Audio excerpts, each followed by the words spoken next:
ಮತ್ತು ತಾಲೂಕ್ ಪಂಚಾಯತಿ ಜಿಲ್ಲಾ ಪಂಚಾಯತಿಯಲ್ಲಿ ಏನು ಮೀಸಲಾತಿ ನಿಗದಿ ಮಾಡಬೇಕಾಗಿದೆ. ಆ ಮೀಸಲಾತಿ ನಿಗದಿ ಮಾಡುವಂಥ ಒಂದು ಕಾರ್ಯ ನಡೀತಾ ಇದೆ. ಅದರ ಜೊತೆಯಲ್ಲಿ ಸಚಿವ ಸಂಪುಟದಲ್ಲೂ ಚರ್ಚೆ ಆಗಿದೆ.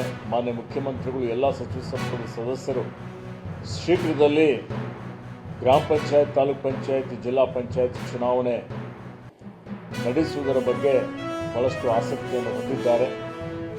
ಹೀಗಾಗಿ ಬರುವ ಅಕ್ಟೋಬರ್ನಲ್ಲಿ ನವೆಂಬರ್ ಒಳಗಾಗಿ ಎಲ್ಲ ಗ್ರಾಮ ಪಂಚಾಯಿತಿ, ತಾಲೂಕ್ ಪಂಚಾಯಿತಿ ಮತ್ತು ಜಿಲ್ಲಾ ಪಂಚಾಯಿತಿಯ ಚುನಾವಣೆಗಳು ನಡೀತವೆ ಅನ್ನುವಂಥ ಒಂದು ಮಾತನ್ನು ನಾನು ತಮ್ಮ ಮುಖಾಂತರ ರಾಜ್ಯದ ಜನರಿಗೆ ಮಾಹಿತಿ ಕೊಡಲಿಕ್ಕೆ ಇಷ್ಟಪಡ್ತಾ ಇದ್ದೀನಿ.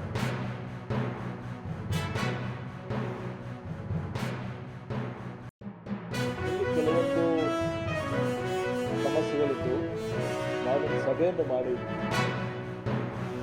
ಯಾರು ಆದ್ಯತೆ ಮೇರೆಗೆ ಕೊಡುವ ಈ ಸ್ವತ್ತು ಕೊಡುವಂಥ ಸಂದರ್ಭದಲ್ಲಿ ಅರ್ಹರಿಲ್ಲದ ಯಾವುದಾದ್ರೂ ಒಂದು ಬಂದು ಎಲ್ಲ ಸ್ಟಕ್ ಆಗ್ತದೆ.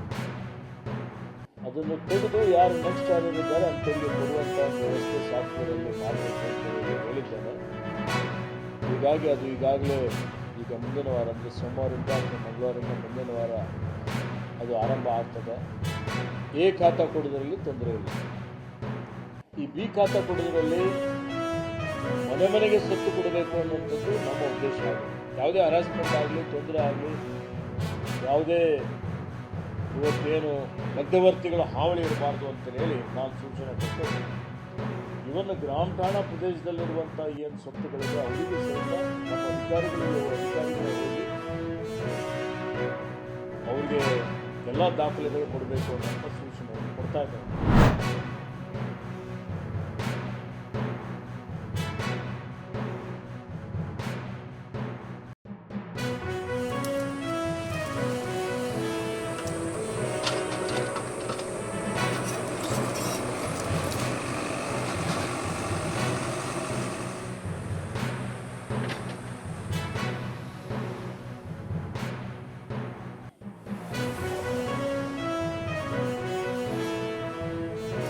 देखे नहीं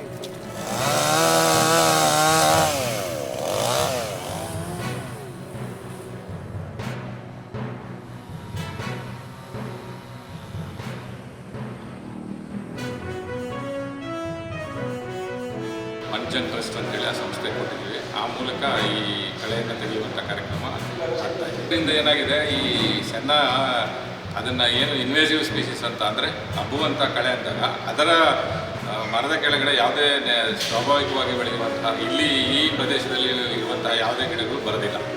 ಸೊ ಹಂಗಾಗಿ ಇಲ್ಲಿ ಏನು ಸ್ವಾಭಾವಿಕವಾಗಿ ಇರುವಂತಹ ಕಾಡು ನಾಶ ಆಗುತ್ತೆ, ಅದು ಹೆಚ್ಚಾಗಿ ಸ್ಪ್ರೆಡ್ ಆಗ್ತಾ ಇದೆ. ಈ ಕಾರಣದಿಂದಾಗಿ ನಮಗೆ ಇದು ಅನುಕೂಲ ಆಗುತ್ತೆ. ಆ ಸೆಣ್ಣನ್ನು ತೆಗೆಯೋದ್ರಿಂದ ಸ್ವಾಭಾವಿಕವಾಗಿ ನಮ್ಮಲ್ಲಿ ಇರುವಂತಹ ಪ್ರಭೇದಗಳು ಬರ್ತವೆ.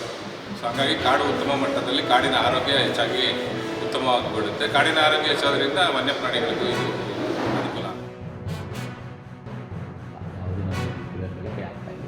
ಇನ್ನೊಂದು, ಈ ಗಿಡ ಬಂದ ಮೇಲೆ ಅದಕ್ಕೆ ಕೆಳಗಡೆ ಇರತಕ್ಕಂಥ ನಮ್ಮ ನೇಟಿವ್ ಪ್ಲಾಂಟ್ಸ್ಗಳೆಲ್ಲ ಸತ್ತೋಗುತ್ತೆ. ಯಾಕಂದರೆ ಇದು ಒಂದು ಬೆಲ್ಲದ ಏರಿಯಾ ಕವರ್ ಆದಮೇಲೆ ಅದಕ್ಕೆ ಕೆಳಗಡೆ ಯಾವುದೇ ಗಿಡ ಬರಲ್ಲ.